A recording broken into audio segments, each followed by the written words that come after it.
Joining us right now is Paul Seegert. He's the managing partner with PCS Advisers. We are hearing that, Paul, welcome to the program, by the way. Thank you.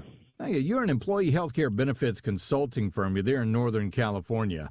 And we are hearing that 49%, was this survey taken, 49% of Republican men say they will not get the vaccine?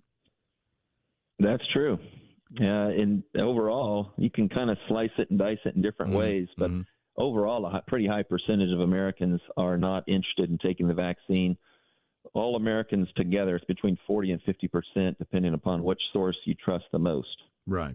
Also, I mean, this isn't just like people going, oh, well, these are these Republicans or these are these QAnon followers or anything like that. I mean, no, we're talking about 37% of Latinos said they're not getting the vaccine. Yeah, and that's true amongst Latinos. Other ethnic groups have a pretty high hesitancy. In addition to that, you can go a step further and think, okay, who should be the most likely to want to take this? And I would say that group would be healthcare professionals. Yeah. And according to the Kaiser Family Foundation, nationwide, 29% of frontline healthcare workers are declining the vaccine. And we look at different areas around the country, and it's pretty surprising. 60% of nurses in Ohio, 40% in LA County, 50% in Riverside County, they were getting all this vaccine and then had to figure out what to do with the excess because of the high percentage of people declining. Yeah, you're right. And I remember even, to get a little political, the now Vice President of the United States during the vice presidential debate, she said if Trump told her to get the vaccine, she wasn't going to get the vaccine. But I guess all that changed. So why is this such a hot button issue? Is it going to make it harder, according to experts, for us to get to herd immunity? You know, what's amazing to me, I think you made a great point. The very folks who are telling us that we all need to get vaccinated so we can return to normal life today, not long ago, only a couple of months ago, were saying that it was rushed and it would not be safe. And I think we're victims of our own bad messaging there and highly politicized world we're living in today.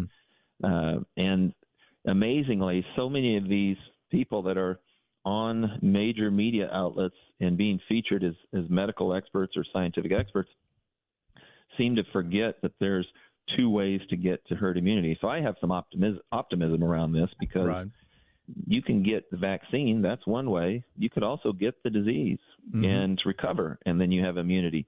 And while people are saying that's not for sure, there's plenty of research coming out of places like Italy that were some of the earliest and hardest hit that show conclusively that less than 1% of people who get COVID get it again.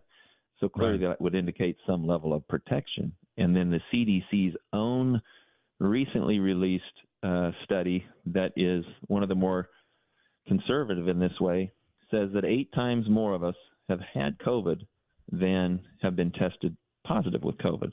And we're well into the 30-something million that we have confirmed cases in this country. So you do that times 8. Yeah. You know, you got 250 there plus the 30 or 40 million of us that have had it. All of a sudden, that sounds like you're getting to over that 70-75% number that has been a little bit of a moving target as well. Exactly. I mean, it was down, it was 60 to 70%, then they went up, 75 to 85%, either have COVID or had COVID or get the vaccine, right? Yep. Yeah, they kind of move that all around. But at the rate that we're vaccinating people today, we've got almost 40 million that have had both doses if it's a 2-dose vaccine. And, I mean, we're clicking along at 7 figures a day. We'll be, even at that higher required number, we'll be there fairly quickly. And if you look at the hospitalizations and new confirmed cases, those numbers that we watch are trending in the right direction. And so why there's not more discussion about that, I think, is a little odd. Yeah, it really is. Going back to something you said, we're talking with Paul Seegert, managing partner at PCS Advisers. I've heard a lot of people say, back in December, I had something that just put me right on my rear end, and I couldn't shake it for a while, and it just, oh, man, it was the worst thing I ever had, and I came out of it, and a lot of people were saying that, this COVID may have been around with us, and a lot of more people may have had it than we originally even thought, right? That's a fact. In fact, that we had that very conversation around our office here, and had some of the folks went in and got antibody tests, and sure enough, it was apparent that it had run right through our office long before we all thought it was here. Yeah. So I think there's definitely some truth to that. So let's get back to the discussion about whether or not people are going to get vaccinated. Is it because there's been so much changing information that has come out? You know, we got Fauci saying, don't wear a mask, go on a Tinder date, go on a cruise, you've got nothing to worry about, and then turn around and it's like all-out panic, and They keep moving the goalpost. Is that why people are a little hesitant to get out there and actually get the vaccine, because we haven't had a consistent message throughout this entire ordeal?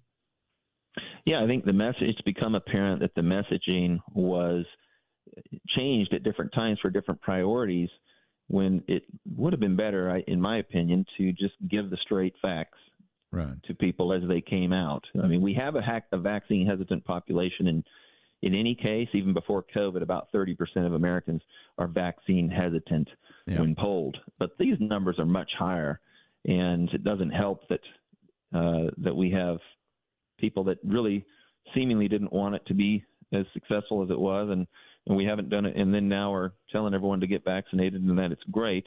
Well, people don't forget that 2 months ago you were saying that it wasn't safe, and 3 months ago that it wasn't safe. You can't change on a dime like that and expect them to forget that.